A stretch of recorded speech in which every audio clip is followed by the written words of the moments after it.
Welcome back, everybody, to Communicate Like You Give a Damn. I'm your host, Kim Clark, and I'm so looking forward to having this conversation because while being a podcast host and interviewing a podcast host, it has this whole level of conversation and quality that I just know that's going to come from this. I've been a fan of this podcast for quite a while.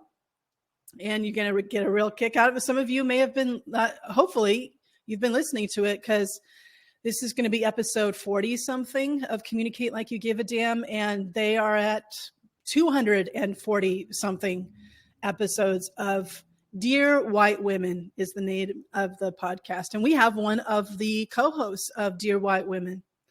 Dear White Woman? Women. Yes. Okay. A few episodes, and I'm really excited to get into talking about what you talk about. You can also talk about your book, of course, and but these are the kinds of conversations that we need to have. And Misasha here, who's one of the co-hosts, I told her before we started recording, like, yes, I have Native American heritage, but I have lived a white life. The world sees me as a white woman. I am white representing, and I am a work in progress. So say what needs to be said.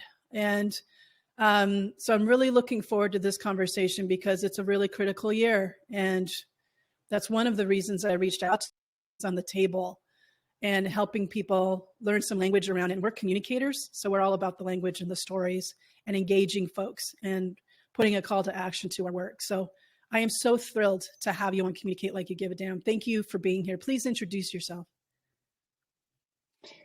First of all, the honor is all mine. I am so excited to be here and have this conversation. My name is Misasha Suzuki Graham, and I am the co-founder of Dear White Women, which is partly the podcast that Kim was talking about, in which we help white women use their privilege to uproot systemic racism without centering themselves in the process.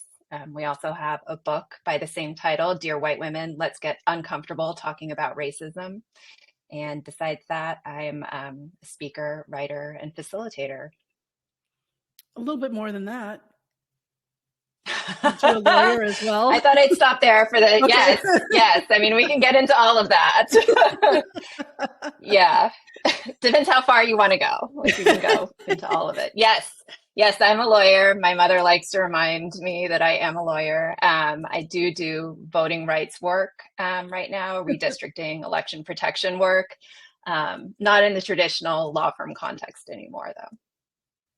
All right. So with all of the things that you have as part of your experiences, what has been your path that has led you to doing the work that you're doing now and the podcast and the book? And yeah, specifically, like, I'm super curious of how you said, this is what I want to do with my time. Yeah, great question. I think you had to go like all the way back then. So I am, the biracial daughter of a Japanese immigrant father and a white mother. So I think when and I was born in 1977. So it wasn't that many years prior that you were even able to marry interracially legally, right? And so I think given that context, I grew up at a time where there wasn't a lot of biracial people around. Like, it was my brother, and in school there was one other family. And so I think race and identity and talking about that and thinking about that has been a real big part of my experience, right, in America and in Japan and otherwise. And I think part of that was trying to figure out where you belong, because a lot of being biracial was having people try and put you in a box. Mm-hmm. And when you didn't fit neatly in that box, I mean, even the census would do that, right? Up until 2000, you couldn't check more than one racial box. And so you have to get really strong in who you are. But every time someone puts you in a box and you feel it's not the right box, then you have to be able to say, like, that's not who I am. And so I think given that, and then given that I was always really concerned about whose stories were getting told, And I think that comes from a place maybe of not having seen my own story told, like not growing up with books where there were characters who looked like me or had families like me. When I found out about the Japanese American incarceration during World War II, that was one of the moments where I was like, you know what, I'm going to go to law school because this was wrong. And I believe that we have to do better. And so that was one of those formative moments where I was like, I've got to figure out a way to tell people stories or to make sure voices are heard. And it's not just one voice that is always being heard or one narrative that is always being told. So like fast forward, I went to college. I worked in finance in Tokyo for 2 years, which did two things. One, made me really discover that I am never suited for a career in finance. And two, that seriously. And two, that I think HR probably threw a party for me when I left, or threw a party not for me, but for the fact that I was leaving, because I was always in there asking about women, treatment of women, treatment, treatment. And I think it was a very Japanese corporation, and they were kind of like, why are you asking these questions? We want to give you the standard answers. And I was like, well, that's not good enough. So I don't think I was, really loved by the HR side of that bank for a number of reasons. But I felt like I needed to do what was right, not for me, but for the people who were coming after me. And that was the really important part. So then came back to the US, went to law school, and then, spent a lot of years practicing law. Not necessarily the civil rights law that I thought I was going to do going in. I did a lot of cross-border work. I did a lot of pro bono work at the same time, trying to focus on those same groups whose voices weren't being heard, who needed people to represent them. And then two things happened, which really put me on the trajectory of Dear White Women.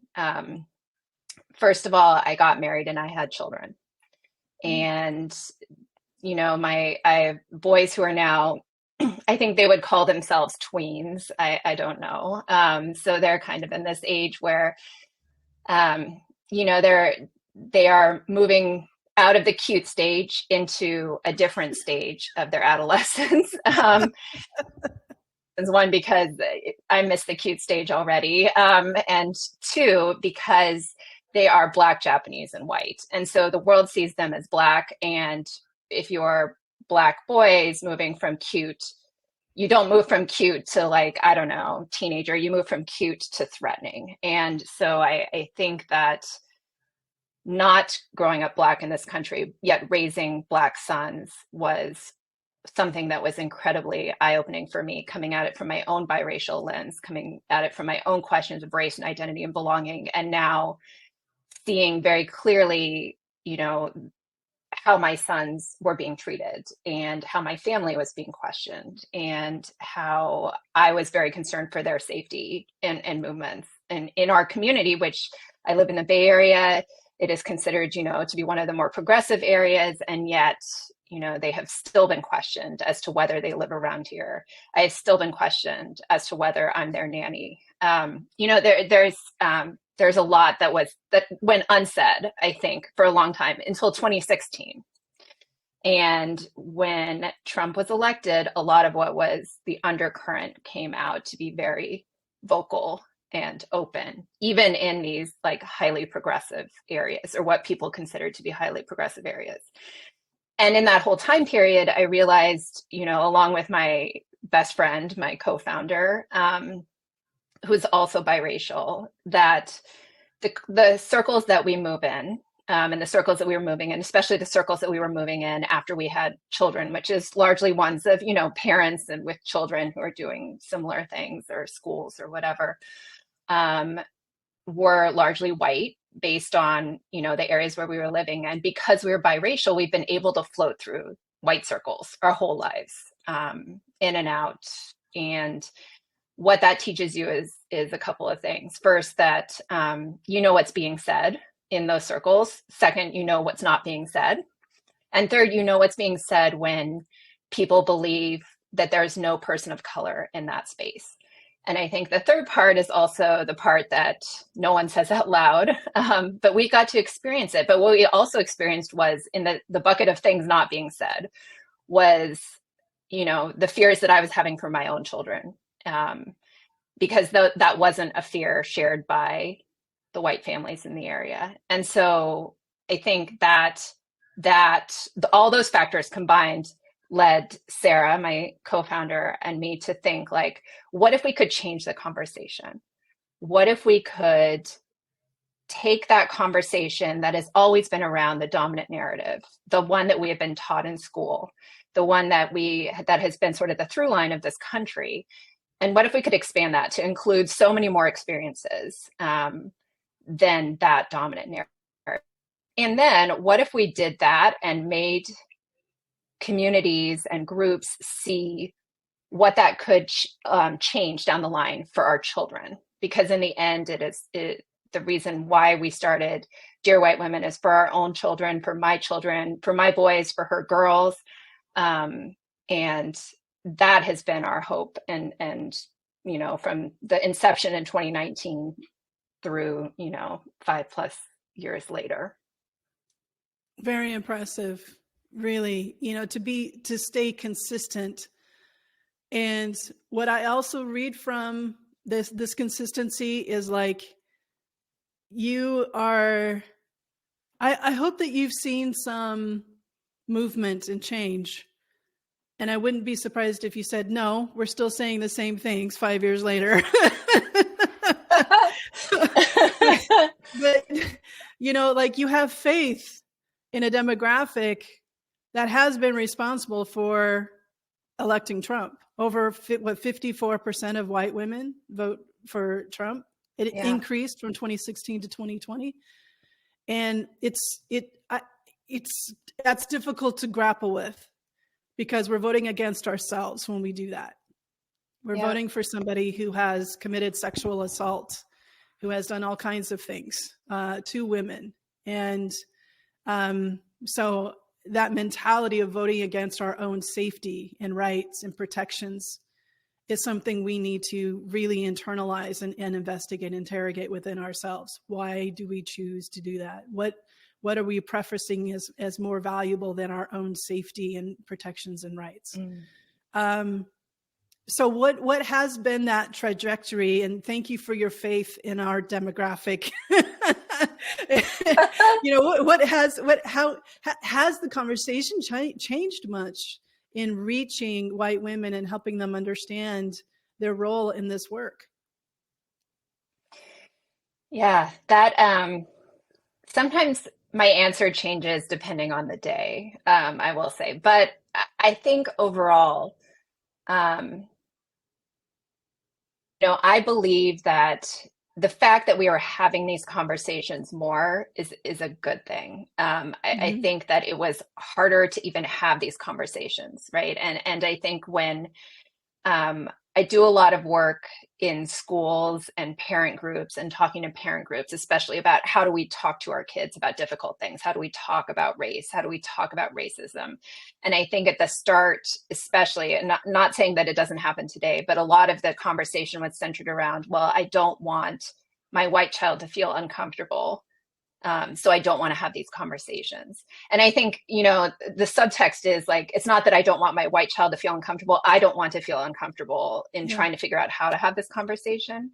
Right. So I don't want to, I think, would are the part that keeps me going. But it's still there. I think still, whose comfort do we prioritize, right? Whose comfort, and that goes in so many different spheres, right? And so I think we still have a problem with that prioritization, and the fact that there is a lack of intentionality, I think, in how we continue to have these conversations. Like, I've donated once, so I don't need to do it again. I had this conversation once, so I don't need to do it again. And I think that's where we lose things. I think that's where, when George Floyd was murdered, everyone, immediately took to social media and proclaimed a lot of stuff. And I think that when you look at that in 2024 and you say, okay, well, how has that come through? I think that that's where I get frustrated, because I feel like there is so much that we have, that society as a whole, and in particular white women, have a lot of power in great, really important ways: voting power, wallet power, vocal spaces where people listen, where where white women's voices are heard and other voices may not be, right? Schools and corporations. And if we don't have that intentionality, it really becomes this sort of one and done type thing. Yeah. Yeah. And it's an ongoing experience for me to find out all the different ways that white women, specifically me, have privilege. My mentor for 20 years now has been a corporate diversity trainer for 40 years, and she's a Black woman out of Los Angeles. She's gay.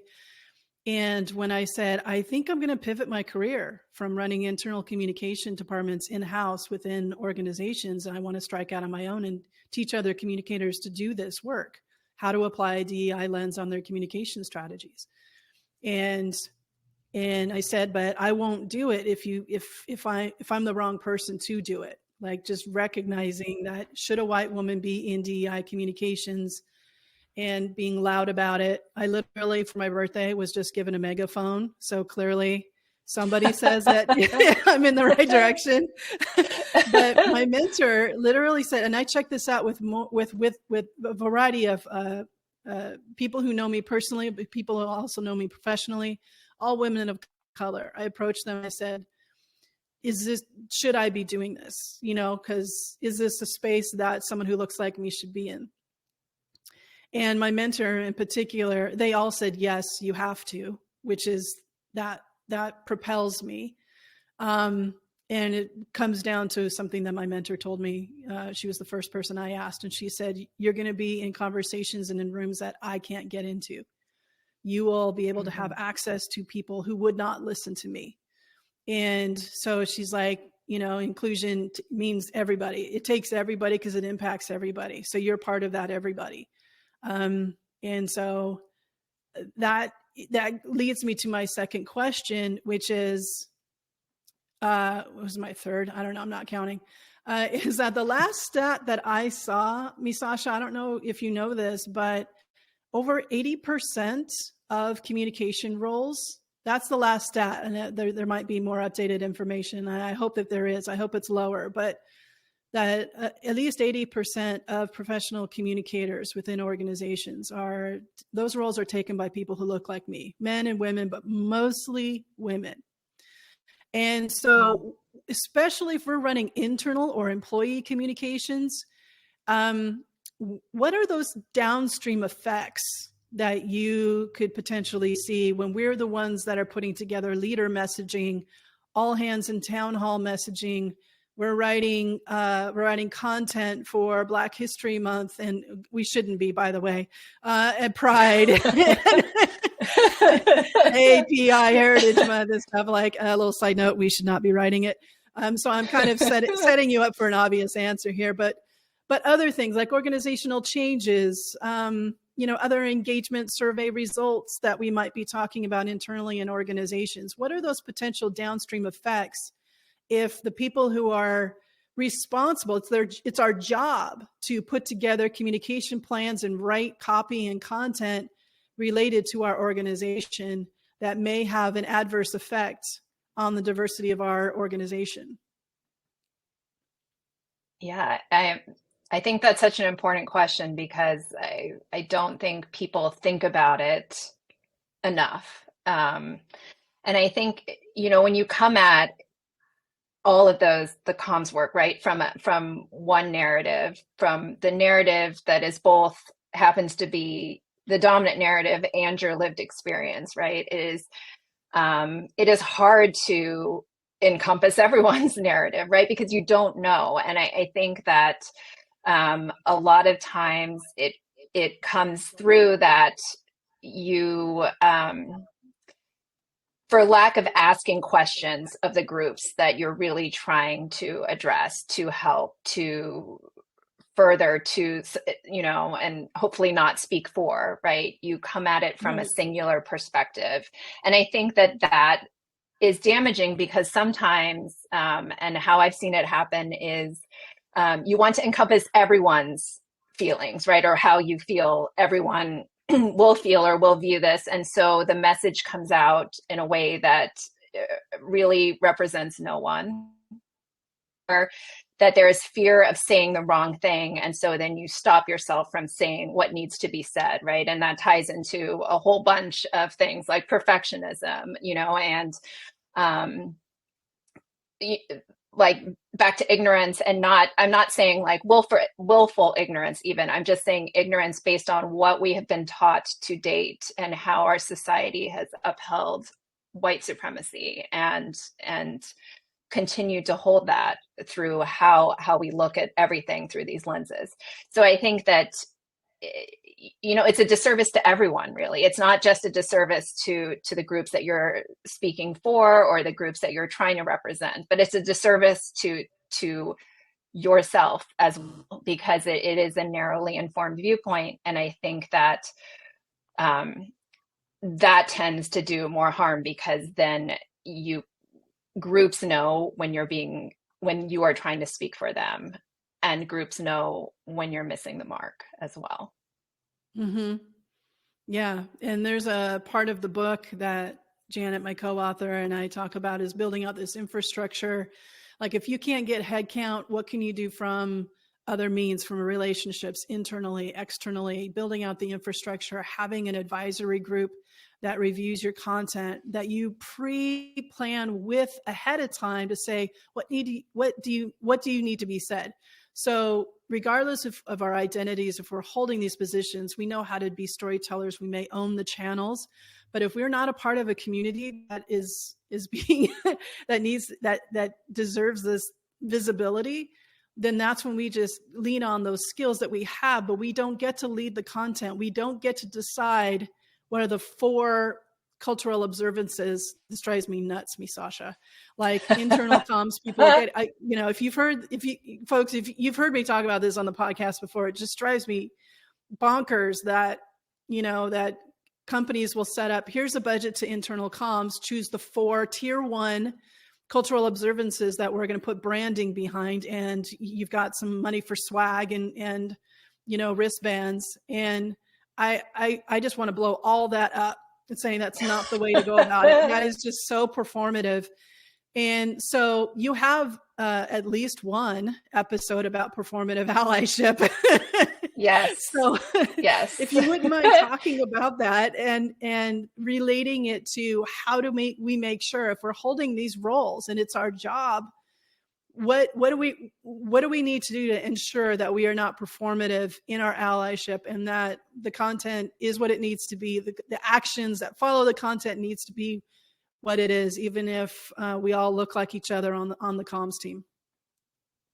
Yeah, I think you have a really great point about an advisory board, or, I think one of the biggest things that is left out of communications, and I say this as a lawyer too, because I don't think I was particularly good at this in certain ways, is listening, right? And is listening and asking the right questions, because I think when there is a lot of assumptions that go into a lot of things, right? And I think, with the performative allyship, for example, there's a lot of assumptions that, like, I put up this Black square on Instagram, right? That is going to be the way that the Black community wants me to show up. And that is the way that I show up as an ally. And P.S., I'm done now because I did that. So everyone knows that I'm an ally, like, job done, we're good.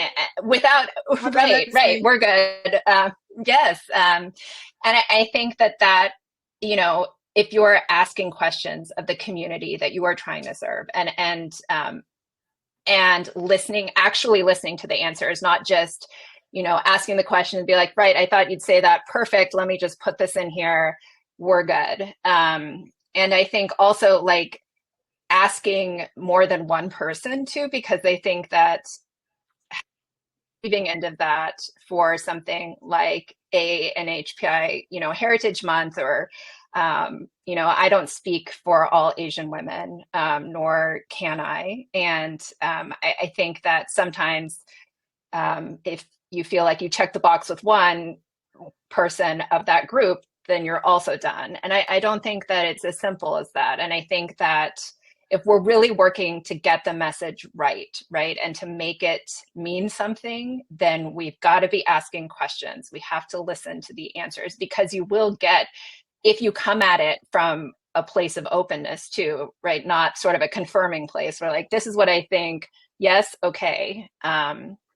Then we get to the change aspect, right? Then we get to people thinking more broadly about all of us, right, as a community, whether that community is your corporation, whether it is your community, whether it's something else.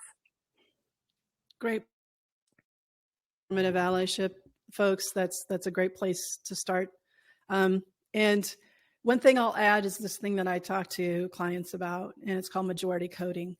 And that's CODING, not coding like you're wearing a coat because it's cold, but majority coding like a programmer. And it is like a programmer. I like that you clarify that. That's what we try to do all the time. So we do this work where we have, we see things in a certain way. And if we're really not paying close attention, we're going to steep into this alien language of corporate jargon speak that, to your earlier point, that no one's going to understand. It's not going to mean anything to anybody. And sometimes that's part of the design, which is very disturbing. That does not help with trust if it's a whole bunch of words that don't mean anything. Or it's a bunch of words like a DEI statement, and it sounds really good, but it still doesn't mean anything. We have to stop that as communicators. We have to be the curators and the content creators of stuff that don't mean anything. Like that, I'll put on a wristband. Let's stop creating things that say a lot of things but don't mean anything. So majority coding is something that my mentor taught me through her eyes as a Black woman. She can see between the lines. She can see who's been involved in creating this content, whose perspective it's coming from, and that it's setting this precedent or expectation of how it's to be received by the audiences. And we are missing out, especially as internal communicators, on a lot of perspectives and experiences from our audiences by not incorporating their viewpoints into the work from the beginning. So it's something to look into. I touch on it a little bit in the book. There's another episode I'd like to ask you about. It's one of your most recent, basically because of the timing of when we are recording in March of 2024. It is extremely timely, where you're addressing politics, talking about politics in the workplace. And this is something I deal with clients all the time. Like, we have a CEO that says, we can't talk about politics or religion in the workplace. I immediately go to the dinner table and losing out on 18 years of learning how to have conversations about religion and politics. So for me to try to say, to be afraid of saying the wrong thing, the things that you were mentioning earlier about how people will shut down these conversations and, by saying, I don't want my son to be uncomfortable about this topic. And it's really just this fight to get back in control of the situation and shut things down so we can stay in our comfort zone. I look at this and I say, well, that's not fair. Let's just, at the base level, it's not fair, because an organization, a company only exists because of a relationship with the government. You get a license, you have an EIN number, you pay maybe not pay taxes, but there's a relationship there with the government. And so there's relationships of why you move your headquarters to a certain state, or that you file, your S Corp, C Corp in certain states. There's a relationship there. There's legislation, there's funding, there's laws to protect your industry or further access to land or water or whatever for your industry. So there's a relationship that is going on that creates the organization to be what it has become. And then to turn around and say, oh, we don't talk about politics in the workplace is so out of integrity, because you're saying that you get to choose what's being talked about when it's being talked about, rather than owning the fact that people have to talk about these things, especially post 2020. Me as a gay woman, my identity has been politicized. Me being a cisgender woman has been politicized. So while my identity is what it is, other people have made it political. And so talk about that episode and what you and your co-host talk about there, and help us navigate a little bit how to handle these leaders who want to shut it down, or when other employees post kind of not so nice things on our internal channels if somebody wants to talk about something, or an organization wants to roll out a new health benefit to protect women's reproductive rights of employees in certain states, for example.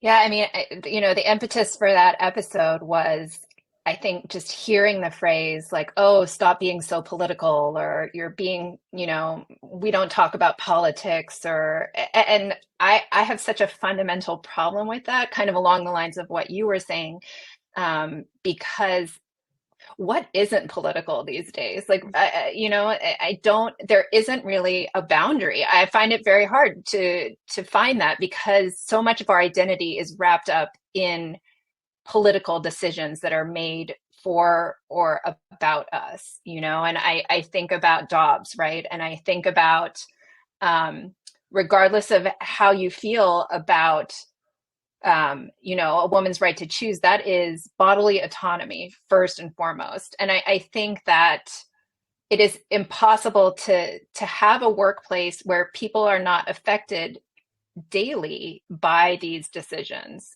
by what they are being told about their own identities. And especially this year, right, to chill all communications on that front means that we are heading into a really dangerous period where we may not be able to have those conversations anymore. And so I think that when our first instinct is to say that's too political, like, I think we need to ask more questions around that. Like, well, why is it too political? And if it's because, people feel a certain way about something, like, I remember back with Dobbs, there were issues around religion and how, people being of different religions, how would they feel about that? And I think that the issue is that we have to distill everything down to sort of what does it mean about our own identities and how we show up to work, how we show up for each other. So sort of sanitizing those conversations out of the workplace means that we are not able to fully be showing up, or not able to really feel safe, right? Feel like we belong, because those topics, right? And I use air quotes for that because, again, what isn't political are being shoved to the side. And I don't think you can only shove things to the side so far before they come back in an explosive way. And so I think, like, why not get out in front of that, acknowledge that these things are out there. Yes, that is part of politics. All of this is political. And so in order to sort of bridge a lot of the divides and bridge a lot of the gaps that we have in society, have in our communities today, we have to be able to talk about them, and in ways that we acknowledge each other and our own humanity in it. And I think that is super tricky to do. I do not think it is easy at all, but I think it really does. It is a necessary thing that we can't just leave to chance, right? Or to the families who say, like, okay, we can talk about politics here, because the more that we're taught, it's kind of, I see it similar to talking about race, and maybe our first conversations when we were talking about someone's race or about racism was, we don't talk about that. And years of not talking about that have not solved anything related to that, right? It has just made it more entrenched and allowed systems to remain in place that really hurt all of us. So it's probably a long-winded answer of like, I think these are essential conversations. I completely agree. Okay, friends, we're actually going to pause the conversation right here. I know it is so good and it was really building up momentum. You probably hate me right now, but the conversation when we recorded was so good. We just kept going and going. So we're going to split it in the sake of your time and protecting your time. We're going to split this conversation into 2 different episodes. So keep a lookout and find the other half and the other part of this conversation with this guest. I know you're going to love it. So what popped out to you from the conversation? The more conscious communicators in the world, the better the world. So go to communicatelikeyougiveadamnpodcast.com and set up a one-on-one strategy session. And until next time, let's keep taking care of each other.